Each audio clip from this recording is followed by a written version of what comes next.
del ojo, es lágrima nasal, que va a depender del nervio infraorbitario. En cuanto a la fisiopatología, aquí las alteraciones de la vía lagrimal se van a producir por un estrechamiento o puede ser por un cierre total en algún punto de su trayecto, lo que va a hacer es que impide este drenaje de forma natural de las lágrimas. Las causas más comunes que pueden llegar a provocar este estrechamiento o cierre de la vía lagrimal tenemos a la inflamación del saco lagrimal o del conducto lacrimonasal. Esto se puede producir por lo general con la aparición de un tejido fibroso que va a ocluir la comunicación entre los párpados y las fosas nasales. De igual manera tenemos cualquier patología nasal que sea por continuidad que puede afectar la vía lagrimal. También tenemos aquí cuerpos extraños a través de los puntos lagrimales. Aquí lo más común tenemos a los cosméticos, en especial en el rímel. También tenemos a traumatismos nasosinusales, también se puede producir por neoplasias del saco o del conducto lagrimal. También este puede estar afectado por anomalías óseas o enfermedades sistémicas, o también puede ser iatrogénicas debido al resultado de rinoplastías por descompresión orbitaria. Pásale. Ya. Entonces, ahora vamos a hablar sobre el síndrome del ojo seco o queratoconjuntivitis seca.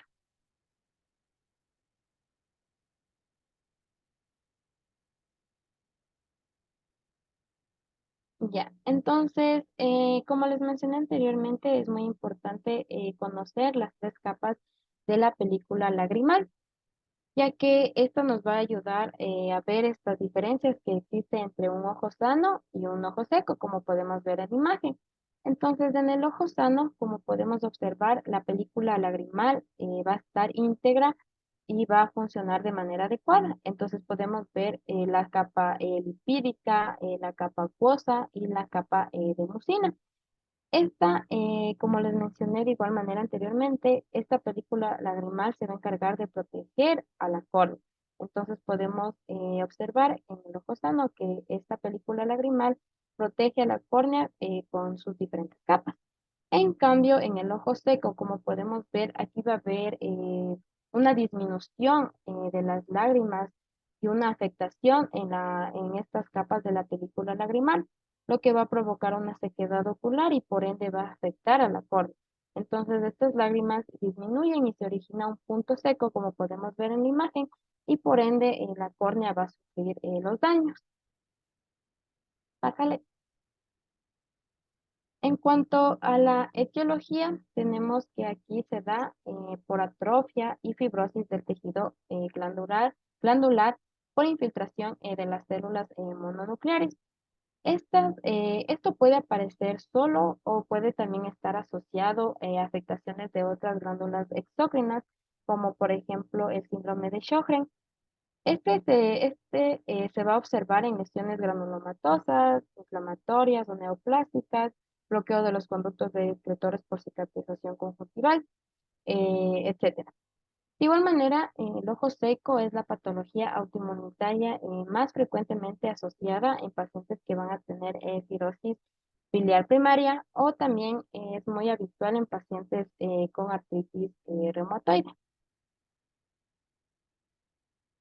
En cuanto a la clínica, estos pacientes van a presentar síntomas de irritación en sus ojos, también van a tener esa sensación de cuerpo extraño dentro del mismo, también van a tener esa sensación de escozor, también visión borrosa, también van a aparecer erosiones epiteliales que van a estar en la parte inferior de la córnea.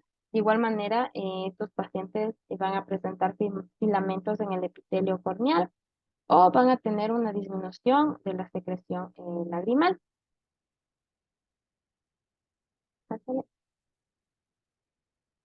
En cuanto al diagnóstico, tenemos que este se va a realizar de dos maneras.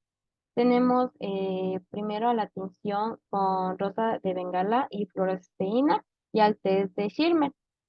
En el primero que tenemos la tinción que se va a realizar mediante la tinción con rosa de Bengala y fluoresceína, estas aquí van a teñir lo que son las células degeneradas, perdón, y los déficits epiteliales a nivel de la hendidura palpebral. Aquí mencionaba la literatura que el tiempo de ruptura de la película lagrimal tras la instalación de esta fluoresceína es patológico si se va a pintar en el tiempo inferior de 10 a 15 segundos. Y este nos va a dar el diagnóstico de ojo seco evaporativo. En cambio, en el test de Schimmer, que se trata de una prueba que va a determinar si el ojo produce suficientemente lágrimas para mantenerlo húmedo. Este test, se lo va a realizar introduciendo una tira de celulosa en el fondo del saco lagrimal, y lo que vamos a hacer es que el paciente debe empaparlo. A los 5 minutos se lo debe medir. Entonces, si a los 5 minutos este se encuentra empapado en menos de 10 milímetros, ya nos da un diagnóstico de ojo seco o excretor. Pásale.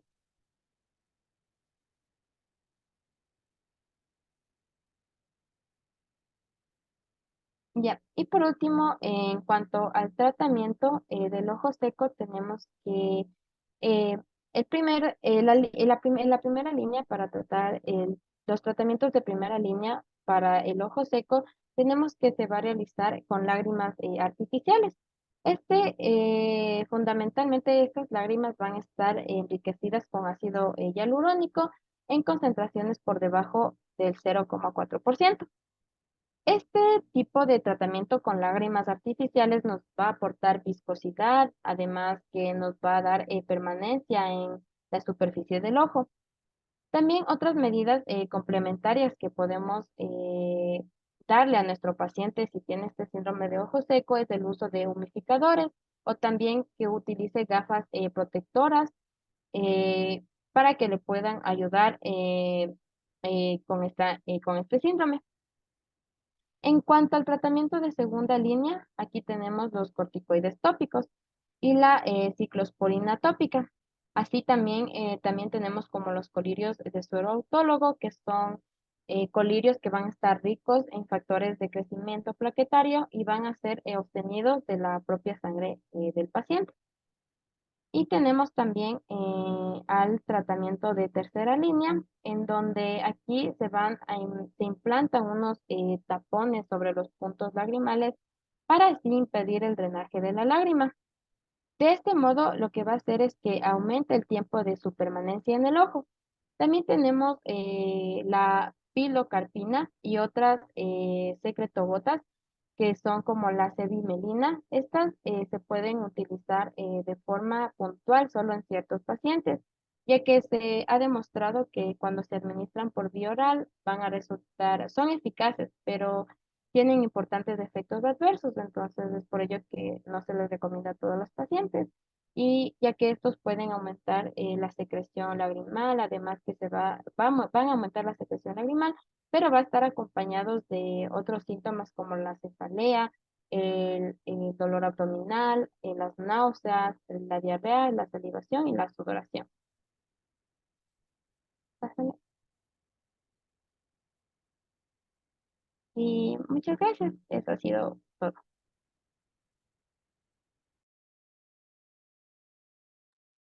Muy bien, muchas gracias. Vamos a continuar, por favor, con la otra exposición.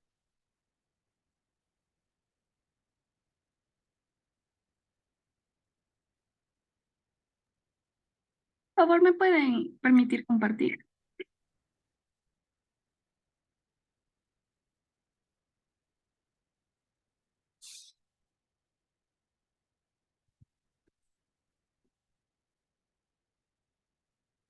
Gwen, tú eres anfitrión, le puedes dejar compartir. Ya,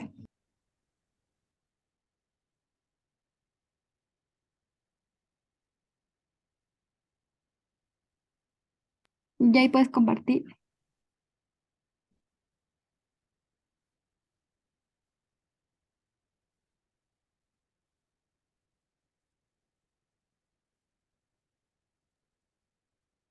Ya, sí. Buenas noches, doctora. Buenas noches, compañeros. Mi nombre es Fátima Macas y yo les voy a exponer sobre la dacreostenosis, dacrocistitis aguda y dacrocistitis crónica. Ya, en cuanto a la dacreostenosis, debemos definirla como una obstrucción que puede afectar cualquier parte del sistema excretor lagrimal. Esta puede ser tanto adquirida como congénita. Entonces vamos a empezar con la dacreostenosis congénita. Esta es la obstrucción del conducto nasolagrimal congénita y suele ser causada, o su etiología es por la canalización incompleta del conducto nasolagrimal a nivel de la válvula de Hasner y menos frecuentemente por disgenesia del flujo lagrimal, es decir, que va a haber presencias de anomalías óseas o membrana y estenosis en cualquier parte del sistema de drenaje lagrimal. Esto ya puede ser esporádica o puede también estar asociado a algunos síndromes sistémicos y anomalías craneoencefálicas. Además de esto, en algunos casos se presenta una canalización retrasada del conducto nasolagrimal, pero esta a menudo se resuelve espontáneamente. Esto es debido a, como veremos más adelante, en la fisiopatología. Y entonces, como vemos aquí, como es más frecuentemente, la obstrucción se va a dar a nivel de la válvula de Hasner. Ya en cuanto a su epidemiología, este afecta de un 6% a un 20% a la población pediátrica, siendo esta una de las patologías relativamente común en el recién nacido. Y en el 90% de los casos se resuelve dentro del primer año de vida.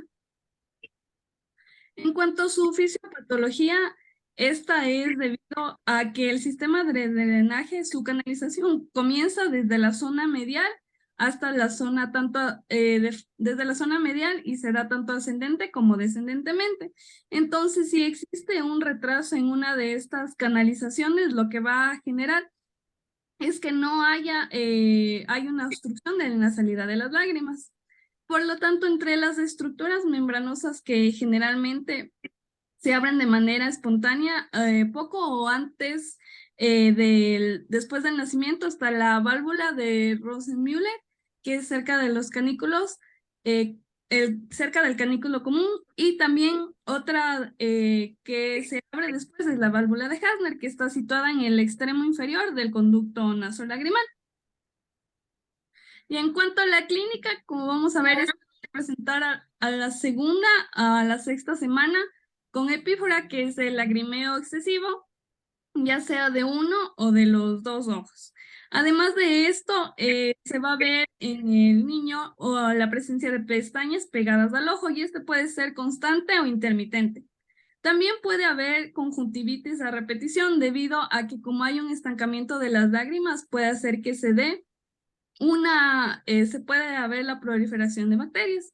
Y en los más casos, y en otros casos que son poco frecuentes, ya puede haber el desarrollo de dacrocistitis agudas, que veremos más adelante.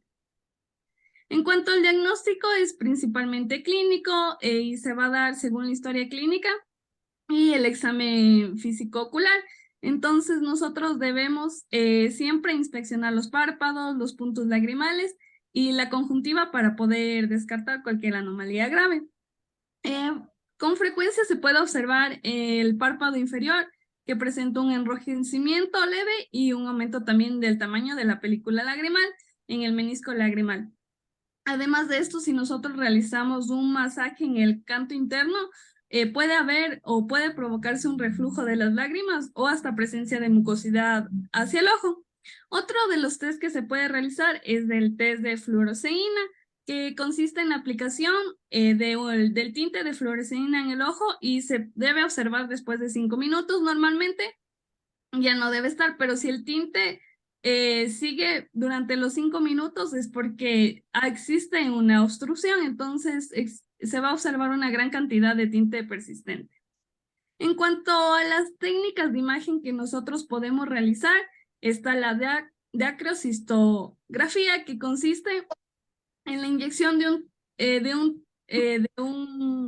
un tinte y después a la posterior toma de estudios de imagen como una tomografía computarizada o una resonancia magnética.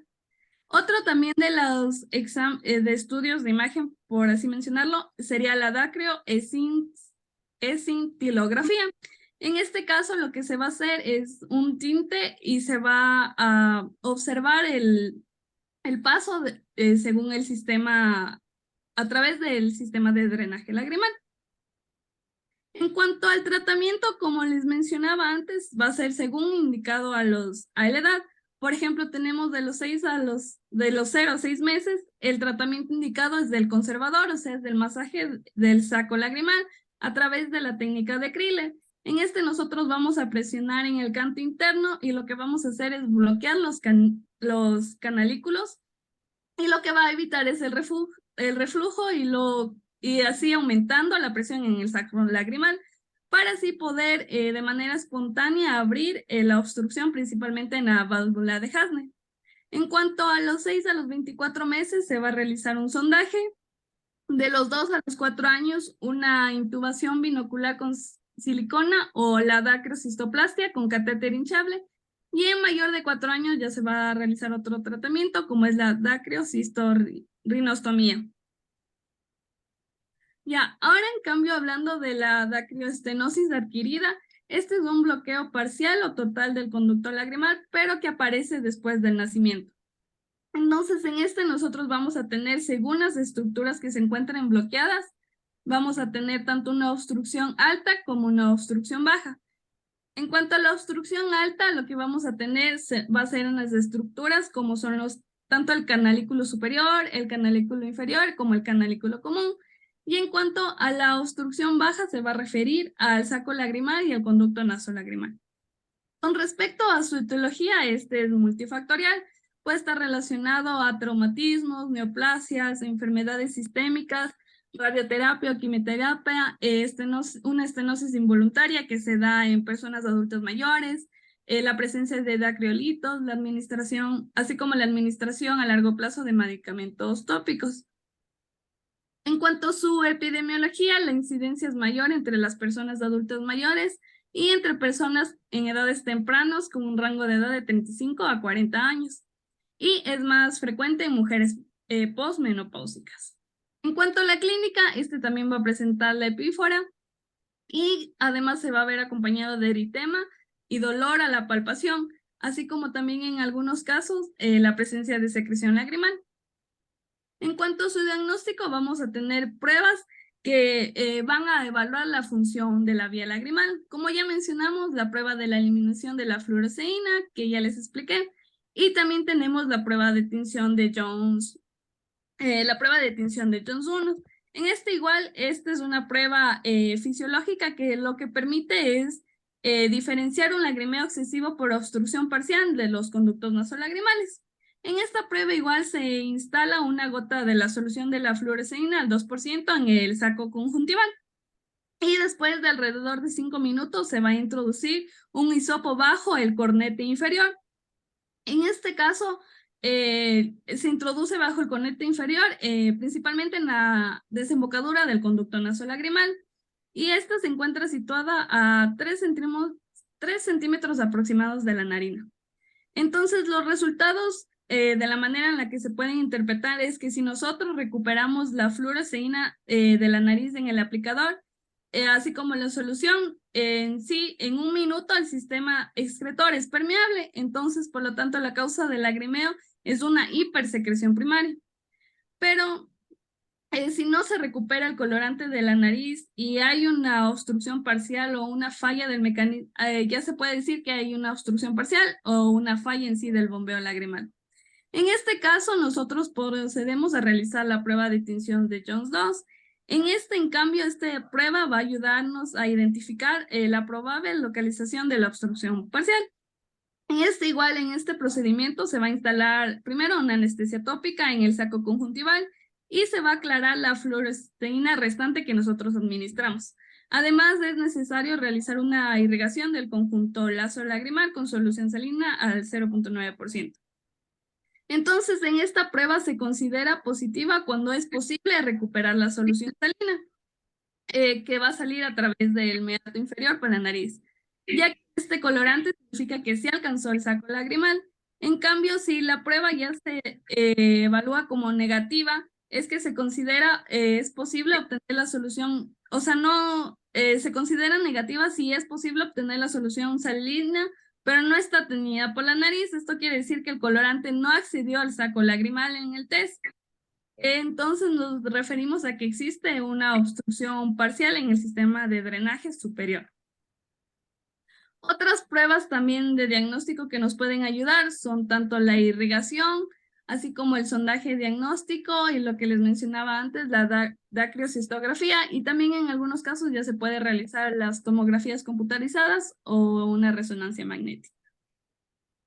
En cuanto al tratamiento, este va a ser el procedimiento quirúrgico, que es la dacriocisto-rinostomía, que consiste en crear una vía accesoria de drenaje de las lágrimas, realizando una fístula entre el saco lagrimal y la fosa nasal. Dentro de la dacriocisto-rinostomía tenemos que este proceso puede ser externo, se puede realizar de forma endonasal o a través de la transmuscular asistida por láser. Ahora vamos a hablar de la dacriocistitis aguda. En este caso, esta es una inflamación del sacro lagrimal producto de la infección. Entre las bacterias que son más frecuentemente de realizar este tipo de inflamación, tenemos a las gram positivas como el Staphylococcus aureus, el Streptococcus pneumoniae, así como el Staphylococcus epidermidis. Y entre las gram negativas tenemos al Haemophilus influenzae y a las Pseudomonas aeruginosa. En cuanto a su epidemiología, estos afectan a lactantes y a personas mayores a 30 años, con un pico de incidencia entre los 50 y 60 años. Y es más frecuente en mujeres, hallándose en una incidencia entre el 57.5 al 73%. En cuanto a su clínica, este va a estar acompañado de dolor en el área del canto medial, más de epífora nuevamente. Y además vamos a poder observar eritema y una tumefacción que va a ser sensible a tanto. Con el paso del tiempo también se puede complicar y puede haber la formación de abscesos. En cuanto al Papi, diagnóstico, eh, disculpa que te interrumpe, para que no se te corte a media exposición, podemos volvernos a conectar al link que les envié. Perfecto. Vamos a desconectar.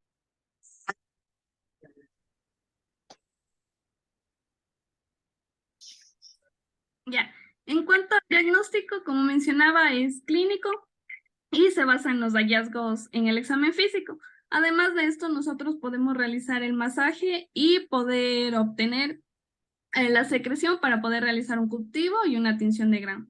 En pacientes en los que se ve que tengan un estado como fiebre o tengan cambios visuales agudos, nosotros podemos realizar análisis de sangre y estudios de imagen.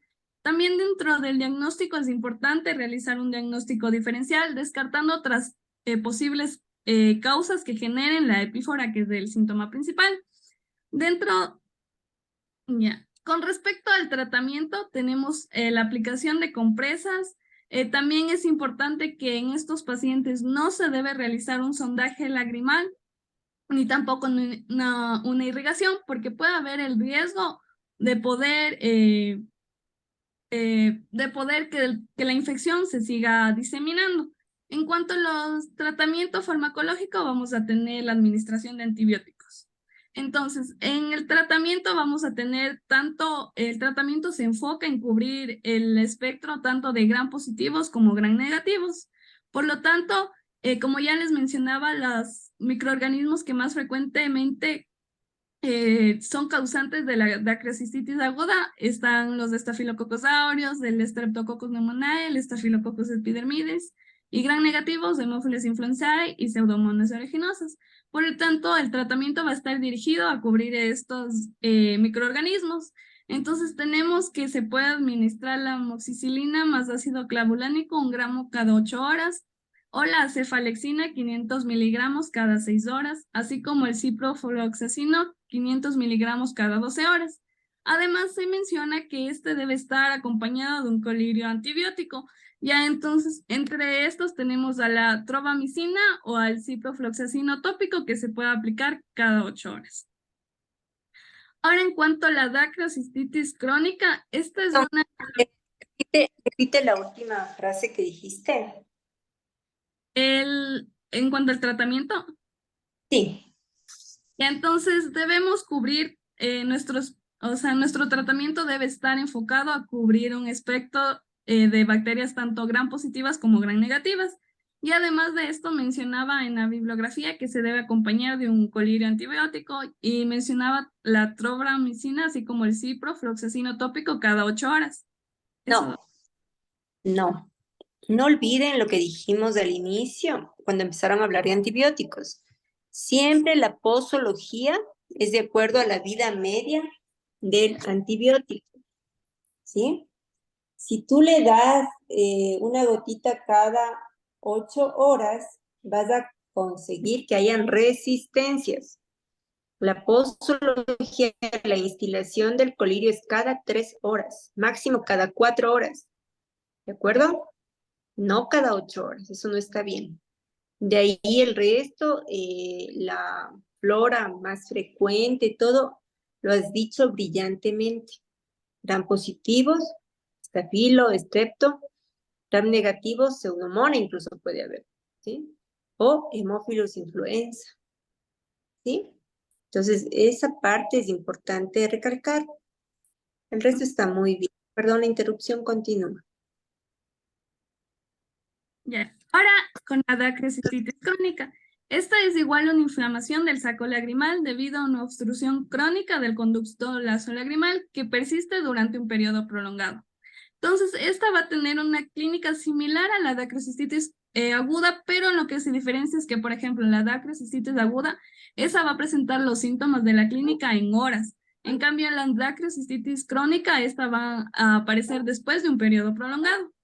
Entre su etiología tenemos las infecciones repetidas, los dacreolitos, los desechos inflamatorios crónicos que persisten en el sistema lagrimal, así como enfermedades como la granulomatosis de Wegener, sarcoidosis y el lupus eritematoso sistémico. Entonces, en la clínica menciona igual la epífora, así también lo importante es que en esta sí se va a describir como 3 etapas. La primera es la etapa catarral, en donde nosotros vamos a observar una hiperemia conjuntival que puede ser intermitente, acompañada de la epífora y muchas veces de secreción mucoide, de secreción mucoide. La segunda fase o etapa es la de mucocele del saco lagrimal. En esta, debido a la acumulación de las lágrimas estancadas, va a haber una dilatación del saco lagrimal, pero este va a tener un contenido mucoide.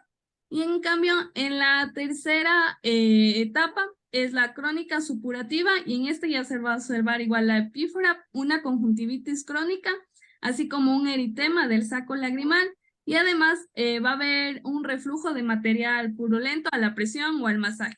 Entonces, el diagnóstico igual va a ser clínico y lo que podemos realizar, además otras pruebas específicas, serían pruebas de anticuerpos citoplasmáticos o pruebas de anticuerpos antinucleares. Esto, como les mencionaba, debido a una de sus etiologías, como es la granulomatosis de Wegener, así como el lupus eritematoso sistémico. Además de esto, se pueden realizar estudios de imagen para descartar igual cualquier otra de las causas. En cuanto al tratamiento, este también es quirúrgico y se va a realizar la dacrocisto-rinostomía. Eso ha sido todo por mi exposición. Muy bien. Entonces, hemos rescatado que la lágrima es importante para la defensa de la superficie ocular, que tiene 3 componentes, un mucoso adherido a la superficie ocular, un acuoso, un lipídico. tiene lisozima, lactoferrina, inmunoglobulinas que ayudan a defender el globo ocular. Es importante entender que si hay disminución de esta, podemos tener complicaciones como infecciones. Básicamente estoy hablando de ojo seco. Cada una de las patologías que ustedes van mencionando se relacionan justamente con la disminución de alguno de los componentes de la lágrima. Por ejemplo, la blefaritis que ya dijeron. La blefaritis va a provocar disminución de la capa oleosa. Entonces deberemos utilizar una lágrima especial para ese tipo de problema. En las colagenopatías va a disminuir la capa hídrica, la acuosa. Tendremos que dar cierto componente que también sustituya esta parte. Si tenemos una quemadura de la superficie ocular, va a haber disminución de las células caliciformes y alteración de la capa mucosa, y así sucesivamente. Es importantísimo, entonces, además de entender que si hay una obstrucción del drenaje de la vía lagrimal, que puede ser una dacrocistitis aguda o crónica, una dacroestenosis congénita con una obstrucción de la válvula de Hasner, que está al final del conducto lacrimonasal, pueden haber infecciones. Y de acuerdo al lugar en donde se presenten las obstrucciones, se provocará la clínica. Esto veremos en el repaso, ¿ya? Vamos a tratar de avanzar, pero en el repaso que yo les daré previo a la prueba, vamos nuevamente a fijarnos en cada una de estas patologías. Y brillantemente has expuesto los patógenos que pueden estar asociados a cada una de estas. El tratamiento antibiótico en la dacrocistitis tiene que ser sistémico por oral, porque están los anexos alterados, y aquí evidentemente la medicación por oral sí va a llegar a través de la circulación sistémica, lugar en donde necesitamos realizar esto. Respecto al tratamiento tópico, ya hemos indicado cómo debe hacerse, y finalmente los pacientes que tienen una dacrocistitis aguda deberán realizar un tratamiento antiinflamatorio. Además, el quirúrgico se hará en las crónicas, y en la dacroestenosis también hay un procedimiento para las dacroestenosis congénitas, básicamente, que es el sondaje lagrimal, que yo más adelante les indicaré. Para las dos expositoras, felicitaciones, han hecho muy bien su trabajo. Vamos a terminar esta clase en honor al tiempo. Me faltan 15 minutos y continuaremos el día de mañana. ¿De acuerdo? Mañana a las 7 de la noche. Muchas gracias por su atención. Hasta mañana.